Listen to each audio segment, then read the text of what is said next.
Nous voulons parler aujourd'hui, je veux parler aujourd'hui dans ce cadre avec les jeunes. C'est quoi être jeune? J'essaie un peu de parler avec d'autres jeunes pour savoir, pour connaître, pour avoir un peu les impressions. D'autres me disent qu'un jeune, c'est celui qui est encore vigoureux, c'est celui qui est encore fort, c'est celui qui n'a pas encore atteint l'âge de 25 ans. D'autres me diront que non, un jeune, c'est celui qui est, comment dirais-je, même étant vieux en âge, mais qui apparaît jeune. Beaucoup, c'est-à-dire il y a eu de réponses par-ci par-là. J'essaie un peu de consulter le monde pour voir qu'est-ce que le monde dit par rapport à la jeunesse. Le monde dira que jeune, c'est celui qui est entre donc 14 ans et 34 ans. Donc d'autres ont dit, d'autres sources montrent qu'un jeune, c'est celui qui entre 14 et 25 ans. Je vais maintenant m'adresser à toi, jeune. Que tu sois chrétien ou pas, mais un jeune qui réfléchit d'abord, puisque là nous parlons, nous voulons comprendre quelque chose aujourd'hui. Que le Seigneur nous fasse grâce de comprendre ce que nous voulons parler aujourd'hui. Jean chapitre 21, verset 18, je vais lire. Jésus-Christ dit ceci, en vérité, je te le dis, quand tu étais plus jeune, tu t'es saigné toi-même et tu allais où tu voulais. Mais quand tu seras vieux, tu étendras donc tes mains, un autre te scindra et te mènera où tu ne voudras pas. C'est-à-dire là, le Seigneur Jésus-Christ déjà nous donne une illustration par rapport à être vieux, par rapport à être vieux et par rapport à être jeune. Étant jeune, lorsque tu as ta ceinture, tu peux mettre ta ceinture toi-même. Quand on dit ici de la ceinture, on peut dire déjà du vêtement. Tu peux t'habiller toi-même. Tu peux faire tout toi-même. Tu peux te laver, tu peux prendre ta douche toi-même. Tu peux manger toi-même. Comme tu le fais d'ailleurs étant jeune. Tu peux marcher toi-même. Un jeune, c'est celui qui est fort dans la chair aussi. C'est-à-dire, il est vigoureux, je veux dire. Il a la force. Alors que le Seigneur nous rappelle ici qu'une personne qui est déjà devenue vieux, le Seigneur veut rappeler ici que quand tu étais encore jeune, tu portais ta ceinture toi-même, donc tu t'habillais toi-même, tu allais partout où tu voulais. Mais quand tu seras vieux, tu ne vas plus t'habiller toi-même. Nous le voyons. Allez un peu dans les hommes de vie. Là, j'encourage aussi de jeunes gens à ne pas seulement rester dans vos quatre murs, dans vos assemblées, mais aussi à aller visiter, par exemple, des malades. Visiter, par exemple, de vieillards, donc des hommes de vieux, donc de vieillards. Pour voir comment tu seras aussi, donc 30 ans, 40 ans, 50 ans. C'est-à-dire, le Seigneur Jésus-Christ nous dit ici que lorsque tu étais jeune, tu partais là où tu voulais. Mais lorsque tu seras vieux, une autre personne, tu vas tendre la main pour que cette personne t'amène partout où il voudra. C'est pourquoi tu verras aujourd'hui une personne qui devient vieux, une vieille ou vieux, on la met ou on le met dans un homme de vieillard. Pourquoi? Sa place est là-bas. Parce que les jeunes gens n'ont plus le temps de s'en occuper. C'est-à-dire, ce sont des choses que nous comprenons. C'est-à-dire, avant de devenir vieux, tout le monde était jeune. On est jeune et on devient vieux. Mais là, le Seigneur veut déjà nous dire que lorsque tu es jeune, tu décides toi-même là où tu veux. Ecclésiaste chapitre 11, verset 9. Mais faites attention ici, puisque dans d'autres versions, donc c'est Ecclésiaste chapitre 12, verset 1. Mais ça parle de la même chose. Donc, c'est-à-dire dans des versions standards, c'est Ecclésiaste chapitre 11, verset 9. Je vais écrire ça aussi. Et puis, pour d'autres versions, Ecclésiaste chapitre 12, verset 1. Jeune homme, réjouis-toi en ton jeune âge, et que ton cœur te rende gai au jour de ta jeunesse, et marche comme ton cœur t'amène, et selon le regard de tes yeux. Mais sache que pour toutes choses, ou pour toutes ces choses, Dieu t'amènera en jugement. Ces versets, depuis que moi j'étais enfant, depuis que j'étais jeune, j'ai entendu parler de ces versets. Et je vais vous avouer vraiment que ces versets nous a été mal expliqués. J'ai vécu aussi en tant que jeune. J'ai fait des choses en tant que jeune. Et j'avais aussi des responsables, des gens qui m'entouraient, qui étaient pour moi comme des modèles, mais qui ne m'ont pas bien expliqué d'autres choses. C'est pourquoi quand on a commis d'autres erreurs, quand le Seigneur nous a repêchés, quand le Seigneur nous a rappelés, quand le Seigneur nous a attirés, nous sommes obligés de vous donner notre expérience par rapport à ce que nous avons vécu étant jeunes à cette époque. Il ne faut pas prendre un verset isolé, en faire toute une doctrine. Il ne faut pas t'appuyer sur un verset qui est écrit pour faire ça de ton, comment dirais-je, de ton appui par rapport à ta justification. Non. La parole de Dieu nous dit que Jésus ou Dieu n'aime pas le péché. Il n'aime pas les péchés. C'est le péché qui a fait que le Seigneur Dieu puisse se séparer de l'homme en fait. Par Jésus, nous sommes justifiés par le sang de Jésus, bien sûr, mais nous devons marcher dans la crainte de Dieu. Puisque le Seigneur Jésus lui-même dit que ce n'est pas tous qui m'appelaient Seigneur, Seigneur qui entreront, ou bien qui m'appartiennent, mais seulement ceux-là qui font la volonté de mon Père. C'est-à-dire quelque part, la volonté de Dieu n'était pas que l'homme reste dans le péché. C'est pourquoi d'autres versions diront que Dieu aime le pécheur, mais n'aime pas le péché. Jean 3,16 nous dit, car Dieu a tant aimé le monde, c'est-à-dire car Dieu a tant aimé l'humain, l'homme humain, qu'il a donné le Fils, afin que quiconque croit et ne périsse pas, mais qu'il ait la vie éternelle. C'est-à-dire, quelque part, il y a ce qu'on appelle le péché que Dieu voulait ôter, comme Jean le baptiseur disait, voici l'agneau de Dieu qui ôte le péché. C'est-à-dire, le péché, il fallait que le péché donc soit ôté. Il ne fallait pas que le péché soit couvert comme c'était au temps de Moïse.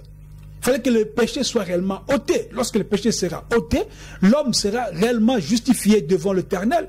L'homme serait réellement libre. L'homme serait enfant de Dieu selon Jean chapitre 1 verset 12. Mais le passage ici qui nous parle de Ecclésiaste 11, 9 ou 12, 1 ne nous donne pas l'accès, je veux dire, au péché. Car la Bible nous dit que ceux qui sont nés de Dieu, ceux qui sont nés de Dieu ne pêchent plus. C'est-à-dire, le péché ici, c'est passer outre, faire ta volonté que la volonté de Dieu. Or, la volonté de Dieu, c'est de marcher dans la sanctification, de le craindre. Ce n'est pas dit que lorsqu'on dit résultat de ta jeunesse, tu penses que tu dois être, comme j'avais dit au début, c'est un message chrétien pour des chrétiens, pour des païens. Païen, c'est-à-dire celui qui n'a pas encore reçu le Seigneur Jésus-Christ. Et lorsque je dis chrétien ici, c'est celui qui part visiter une église. Mais là, il faut encore, comment dirais-je, voir si celui qui se dit chrétien est réellement chrétien. C'est pourquoi on va voir ça aujourd'hui. Je m'adresse à toi qui m'écoutes. Toi qui penses qu'à force de bien chanter des cantiques chrétiens, que tu vas plaire à Dieu. Toi tu penses que du fait que tu joues bien la musique, que tu manies bien le clavier, tu joues bien la guitare, que tu vas attirer l'attention de Dieu. Non. Dieu n'a pas besoin de ton talent, Dieu a besoin plus de ta vie, de ton cœur. C'est pourquoi lorsque tu te dis chrétien, tu vas te donner réellement à lui. Puisque lorsque tu te donneras réellement à Dieu et tu fais sa volonté, c'est là où il va prendre plaisir en toi. C'est là où il va te prendre comme un enfant. C'est là où il va te prendre comme son enfant, sa fille, son fils. Ecclésiaste nous dit que réjouis-toi, fais tout ce que tu veux selon les désirs de ton cœur et de tes yeux. Tes yeux t'amènent à aller dans, je sais pas, tu as des amis qui sont païens. Je parle maintenant pour le chrétien. Tu as des amis qui sont païens, tu suis leurs pas. Ils ont des anniversaires dans des discos, dans des boîtes de nuit, tu pars là-bas avec eux. Tu pars là-bas et les diables, les démons t'entourent. Ils t'habitent. Comme eux sont déjà habitués dans ces choses-là, ils sont déjà scellés par le diable. Le diable va plus s'occuper de celui qui se dit chrétien, qui part chaque jour, chaque dimanche dans une assemblée chrétienne, en pensant qu'il sert Dieu. Il sert Dieu. Lorsque tu vas continuer à marcher avec des gens qui ne craignent pas le Seigneur, c'est le moment où la Bible parle donc les mauvaises compagnies corrompent de bonnes mœurs. C'est-à-dire des mauvaises personnes vont donc corrompre ton esprit, ton âme, et tu vas être comme eux à la fin. Le Seigneur nous dit ici, la Bible nous dit aussi que, mais sache, pour toutes ces choses que tu fais, sache que pour toutes les abominations que tu commets, pour toutes les masturbations que tu fais, pour toutes les convoitises que tu fais, pour tous les vols que tu fais, sache que ces choses, Dieu t'amènera en jugement. Et attention, lui-même Dieu t'amènera en jugement. C'est-à-dire que tu n'auras même pas un avocat qui va plaider pour toi. Heureusement qu'au moment que je te parle, lorsque tu laisses le Seigneur qui est en train de taper, de frapper à ta porte, lorsque tu vas laisser ton cœur à lui, parce que le Seigneur est dehors de ton cœur, il n'est pas dedans. Lorsqu'il frappe, c'est-à-dire qu'il veut entrer, il est dehors. Les choses que je suis en train de parler, si tu te retrouves, que tu sois païen, que tu sois celui qui n'a pas encore écouté des messages pareils, sache que le Seigneur est en train de t'interpeller au fait, pour que tu puisses entrer, pour que tu puisses laisser la place au Seigneur. Jésus-Christ a fait qu'il puisse entrer dans ton cœur. Sache que tout chemin peut mener à Rome, mais nul ne peut venir à Dieu sans passer par Jésus. C'est-à-dire Jésus est la clé, le chemin, la vérité et la vie. C'est ça Jésus. Si tu ne suis pas Jésus, tu vas suivre des amis qui vont t'induire en erreur. Que tu sois celui-là, je adresse mon message à ceux-là qui ne connaissent pas Jésus. On t'a déjà parlé de Jésus, tu sais, tu as entendu parler. Quelquefois même tu te moques de lui. Mais il t'aime. Il t'aime. Mais il a ses principes tels que tu dois tout abandonner avant de venir à lui. Tu dois tout laisser avant de venir à lui. Moi, je mélange et les chrétiens et les païens. Si tu sais que tu as encore des choses jeunes qui t'empêchent de bien servir le Seigneur, ta conscience te dit non. Lorsque tu veux fermer tes yeux pour prier, ta conscience te parle de ton petit copain. Ta conscience te parle de ta petite copine. Tu n'es pas encore marié, mais tu testes. Tu es un jeune homme qui pense que tu es fort. Tu testes ton corps ici et là. Tu es en train de ramasser des démons par-ci, par-là. Et à la fin, tu peux aussi ramasser des maladies qui te conduiront à la mort. Tu es jeune fille, tu ne te respectes pas. Tu sors avec tous les hommes. Tu penses que c'est ça la vie puisque tu es belle. Tu ne sais pas que sur ton lit de l'hôpital, tu vas commencer peut-être à regretter pourquoi tu n'as pas écouté. Mais là, je t'interpelle, ma soeur. Je t'interpelle, ma fille. Je t'interpelle, jeune femme. Rentre dans le bon chemin et tu verras. Je vais lire un autre verset, rapidement. Matthieu chapitre 19. Alors, je vais sauter pour gagner le temps. Je commence par le verset 16. Ça, c'est l'histoire d'un jeune homme qui était riche. Voici son histoire, au fait. Matthieu chapitre 19, verset 16. La Bible me dit ceci. Le monsieur, bien le jeune homme vient, il dit ceci. Maître, qui est bon, quel bien ferais-je pour avoir la vie éternelle?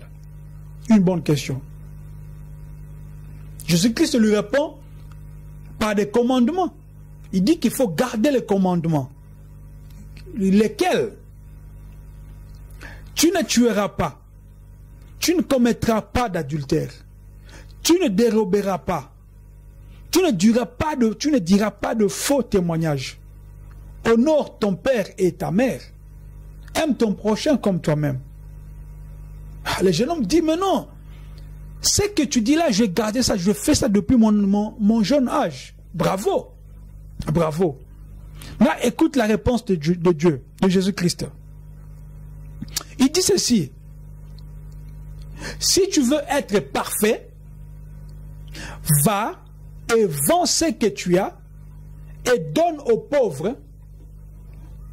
Tu recevras quoi? Tu recevras le trésor dans le ciel. Le jeune homme qui faisait tout, qui n'a pas tué, qui n'a pas commis d'adultère, qui honorait ses parents, qui n'a pas dérobé, qui aimait ses prochains, bien ses proches. Maintenant le Seigneur dit, alors si tu veux être parfait, va et vends tout ce que tu as. Quand tu vas vendre ça, tu vas perdre ce que tu as, mais tu auras un trésor dans le ciel. Et tu vas faire quoi? Tu donnes ça aux pauvres même, les choses que tu vas vendre. C'est-à-dire l'argent, je vais dire. Pourquoi est-ce que Jésus-Christ dit d'être parfait? Tu ne peux pas être enlevé, tu ne peux pas te prétendre être un chrétien, un jeune chrétien qui craint Dieu, si tu n'es pas parfait. La perfection ici, c'est maintenant la responsabilité aux hommes de Dieu, aux pasteurs, aux prédicateurs. Éphésiens 4:11 nous dit que les dons ministériels, les 5 ministères là, que tu as, pasteur, ce n'est pas de garder ces jeunes dans un système babylonien.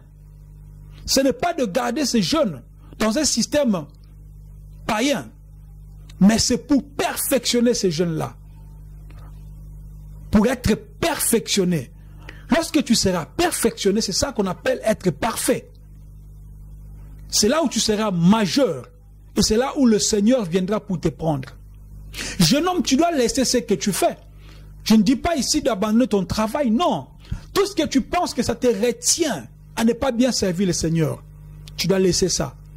Ton talent musical que tu as, beaucoup de chrétiens, soi-disant des chrétiens, qui ont le talent musical, ils finissent à faire la musique mondaine.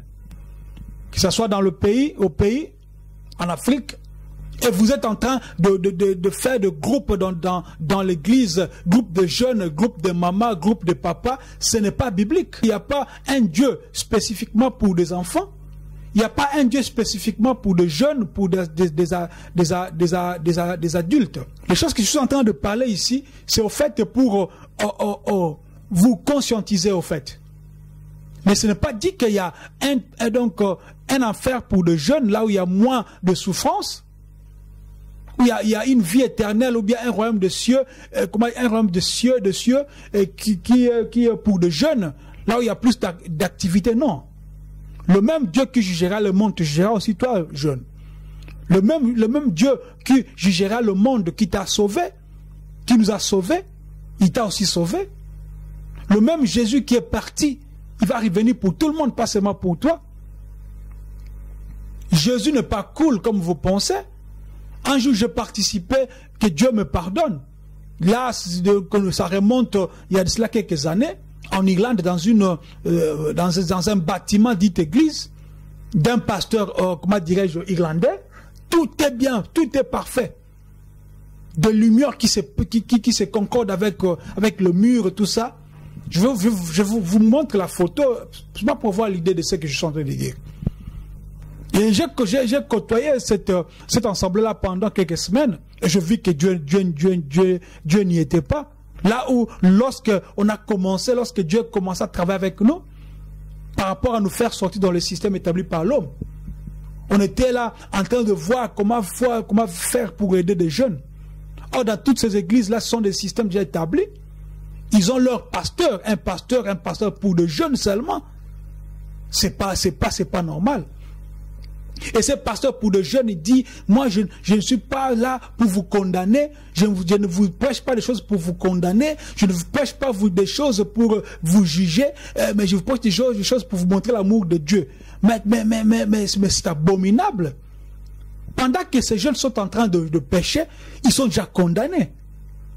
la condamnation viendra, encore une condamnation éternelle, lorsque ces jeunes vont demeurer dans le péché. C'est pourquoi si tu es dans une église jeune, dans une assemblée où on ne te prêche pas de laisser le péché, où on ne te prêche pas la sanctification, sors dans ce lieu-là. Sors de ce lieu-là.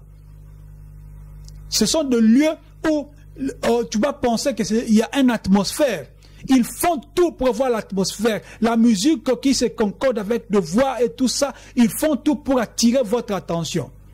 Et lorsque tu vas t'habituer dans ce système-là, tu risquerais de vivre toute ta vie, toute ton éternité dans l'enfer. C'est pourquoi je te fais appel, c'est pourquoi je t'avertis, c'est pourquoi je t'informe que sors dans ce genre de choses-là. Je disais que j'étais dans ce lieu-là, et soudain c'était une réunion de jeunes, le pasteur jeune qui disait, comme je viens de dire tantôt, que je ne suis pas venu pour vous juger, je ne suis pas venu pour vous condamner, Dieu est amour, tout ça. Il prend Dieu du côté amour, mais ils oublient que Dieu est le feu dévorant. Lorsque Élie était sur le mont Carmel, Dieu n'a pas envoyé la neige, il a envoyé le feu.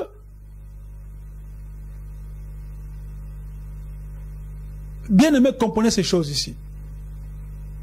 Donc, il veut embellir, il veut penser, il veut faire croire à ces jeunes-là que Dieu ne condamne personne, Dieu ne juge personne. Fais comme donc si tu veux, comme tu veux, mais respecte seulement Dieu. Respecte. C'est quoi respecter Dieu si tu vis dans le péché? C'est quoi respecter Dieu si tu vis comme toute autre personne, comme tout païen, Et soudain, ils ont mis de musique là mondaine. Pourquoi? Parce qu'il avait un jeu quiz show, c'est-à-dire un jeu pour question-réponse. Du genre question pour un champion. La salle n'était pas réellement éclairée, c'est-à-dire en atmosphère de disco, pour mettre les jeunes à l'aise. Et aux États-Unis aujourd'hui, même pendant que je vous parle, il y a d'autres pasteurs qui commencent même à faire des shows dans leur bâtiment, dite église, comment dire, des shows de Michael Jackson, pour attirer des jeunes. D'autres commencent à faire des pas de danse de hip-hop pour attirer des jeunes. Je vis combien de pasteurs couraient derrière les jeunes filles, puisque les jeunes filles voulaient être aimées par des pasteurs. Même des jeunes filles qui se laissaient même avoir, puisqu'elles aimaient ça. Je vis combien de leaders de chorale, de leaders de musique qui sortaient avec des filles. Et ça continue même lorsque nous sommes sortis de ce système, mais ça continue toujours. C'est pourquoi je te dis, là où tu es, sors dans ces choses-là. Et si tu as des questions, si tu as des choses que tu as vécues, que des choses, comment dirais-je, genre un pasteur a abusé de toi, un frère a abusé de toi, une sœur a abusé de toi, écris-nous. Voilà notre adresse. Écris-nous.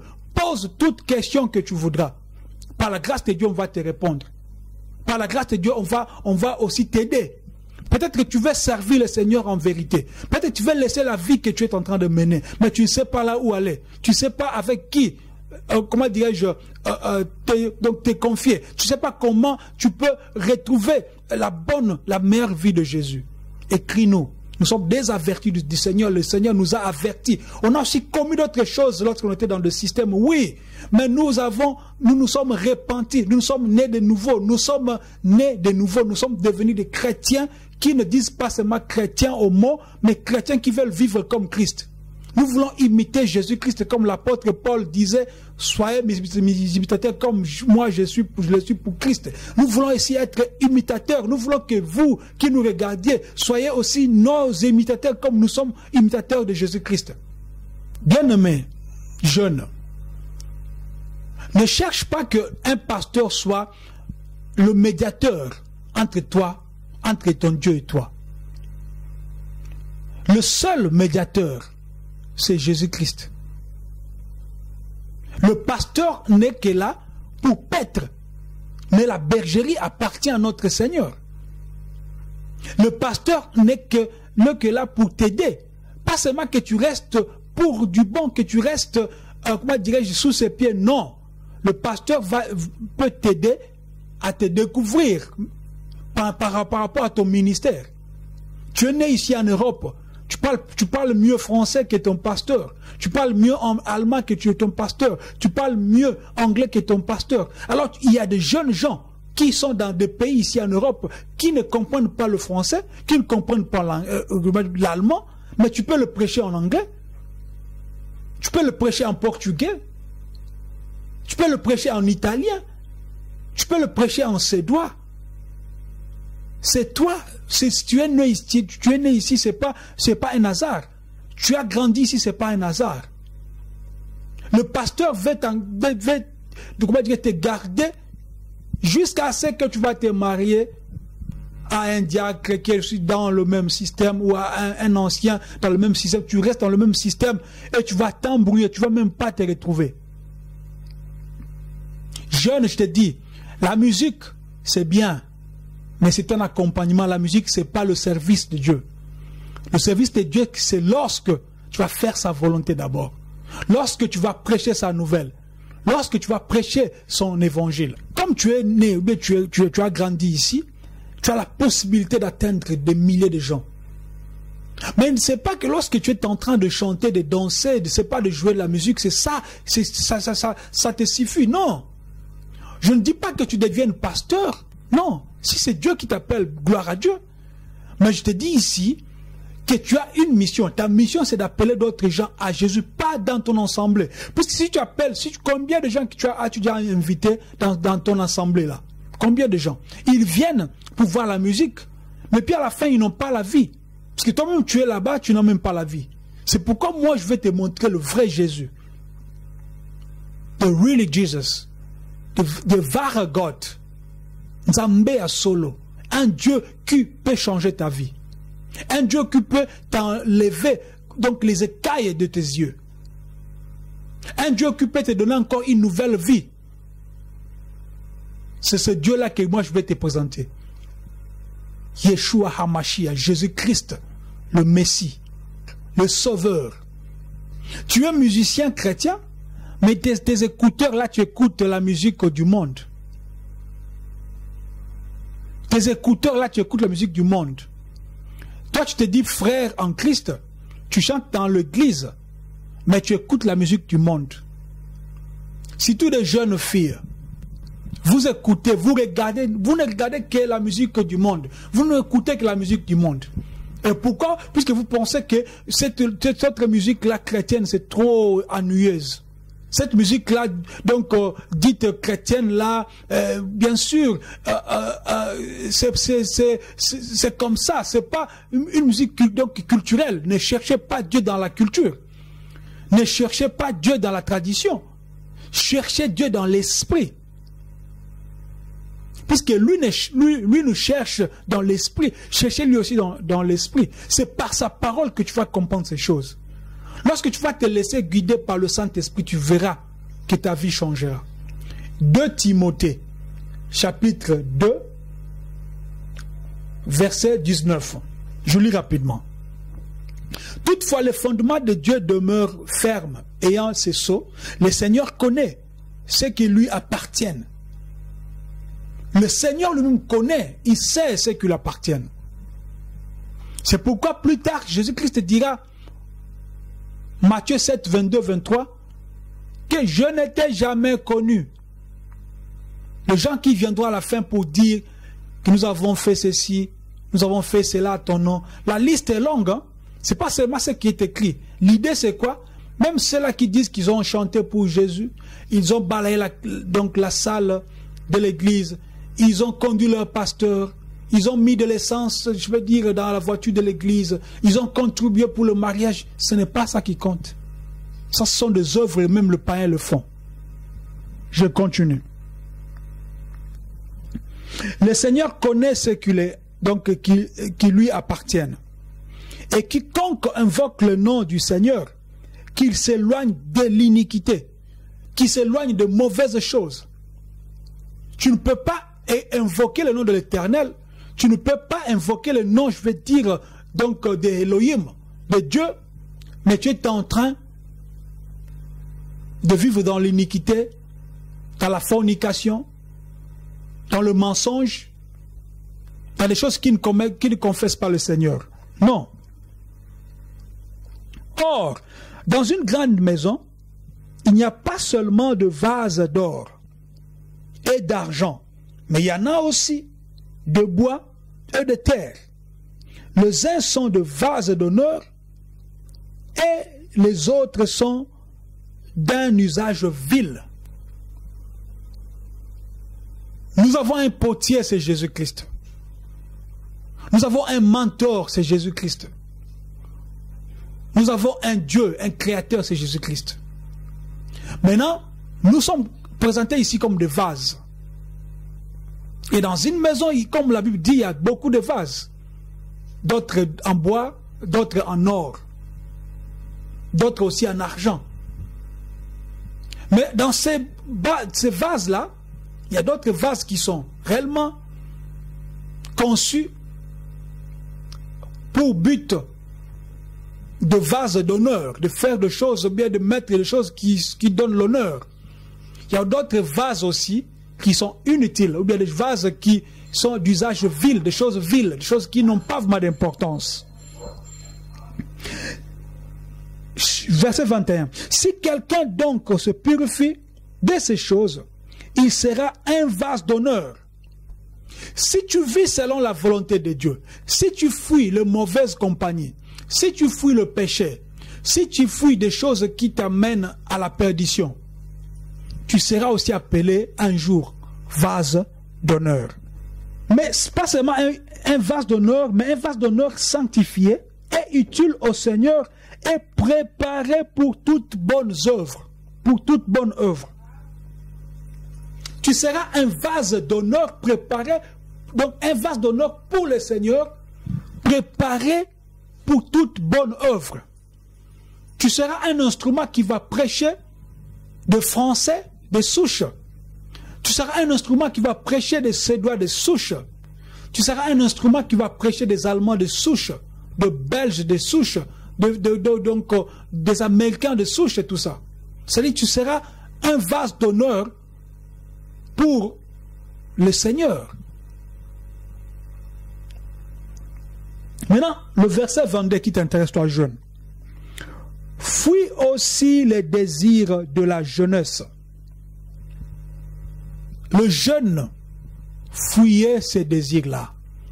Je sais que ce n'est pas facile d'abord de trouver un bon mari, de trouver une bonne femme. Je sais que ce n'est pas facile. Mais avec Dieu, rien n'est impossible. Accroche-toi seulement à lui. Fais comme le Seigneur, comme il a dit. Cherchez d'abord le royaume et la justice, et tout le reste vous sera donné par-dessus. Le mariage te sera donné, le mari te sera donné, si cela est dans la volonté de Dieu, bien sûr. Les enfants te seront donnés, le travail te sera donné, si cela est dans la volonté du Seigneur. Fuis les désirs de la jeunesse. Ne passe pas trop ton temps à regarder des choses qui suivent ton esprit, ton âme.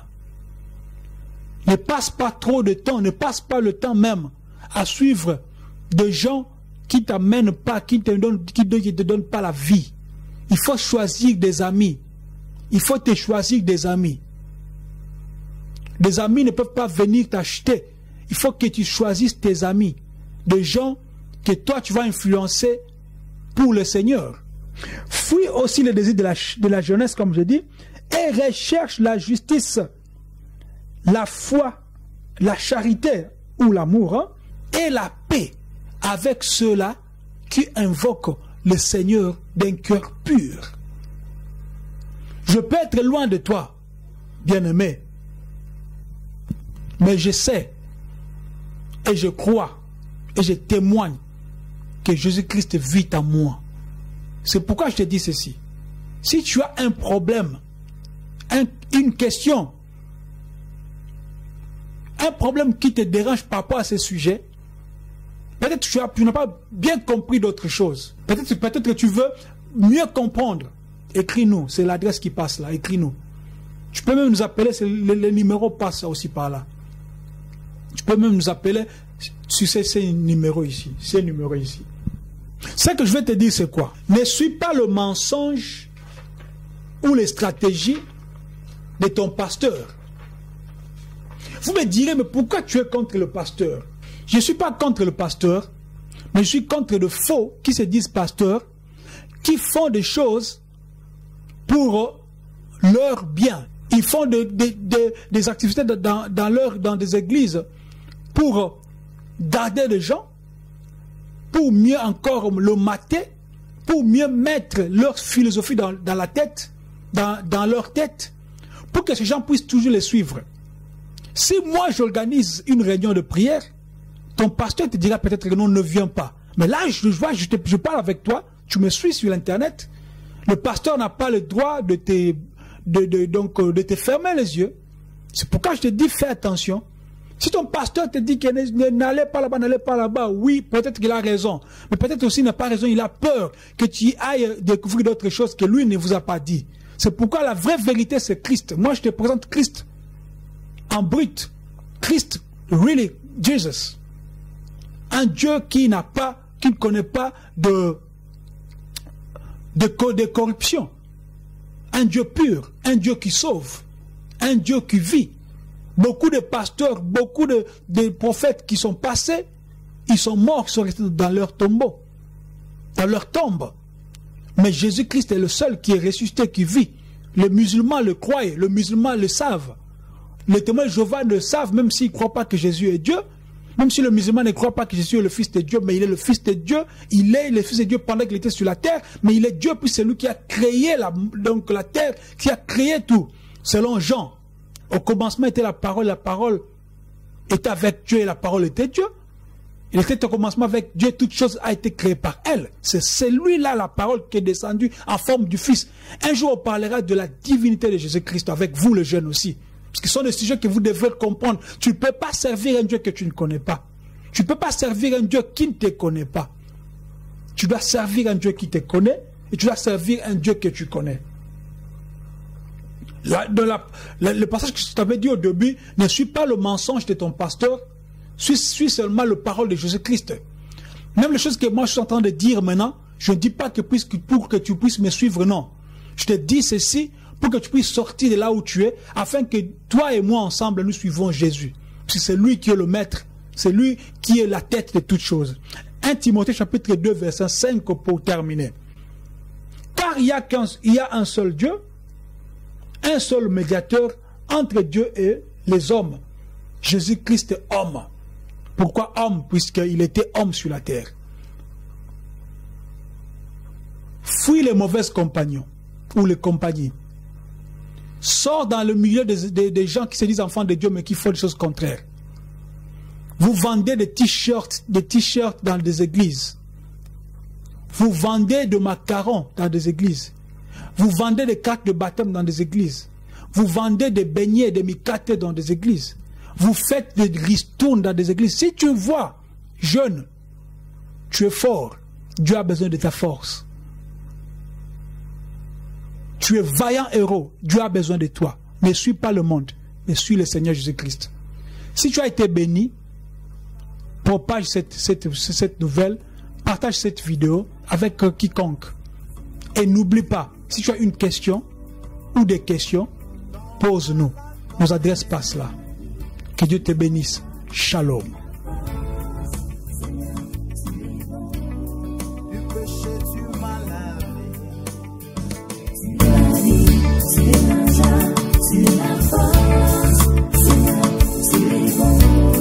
De la mort tu m'as sauvé.